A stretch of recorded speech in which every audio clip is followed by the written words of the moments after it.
গোপালের তামাক প্রীতি রাজা কৃষ্ণচন্দ্র মোটেই পছন্দ করতেন না, কিন্তু গোপাল তামাক ছাড়া কিছুতেই থাকতে পারত না। একদিন গোপালকে সঙ্গে নিয়ে পালকিতে করে মহারাজ কৃষ্ণচন্দ্র কোনো এক কাজে যাচ্ছেন। দেখেন তামাক খেতে একটি গাধা চড়ে বেড়াচ্ছে। সেই গাধা ক্ষেতের আগাছা খাচ্ছে, কিন্তু একটা তামাক পাতাও সে ভুলে মুখে দিচ্ছে না।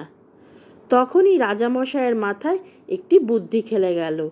এই সুযোগ পেয়ে তিনি গোপালকে বললেন, দেখেছো গোপাল, একটা গাধাও বোঝে, সেও তামাক পাতা খায় না। শুনে গোপাল বুঝতে পারল রাজামশাই তাকেই খোঁচা দেওয়ার জন্য এই কথা বলেছেন। তখন সে তার উত্তরে বলল, আজ্ঞে রাজামশাই, তা যা বলেছেন, কেবল গাধারাই তামাক খায় না, বাকি সবাই তামাক খায়। মহারাজের আর এই কথা বুঝতে বাকি রইল না যে গোপাল ঘুরিয়ে তাকেই গাধা বলে দিল।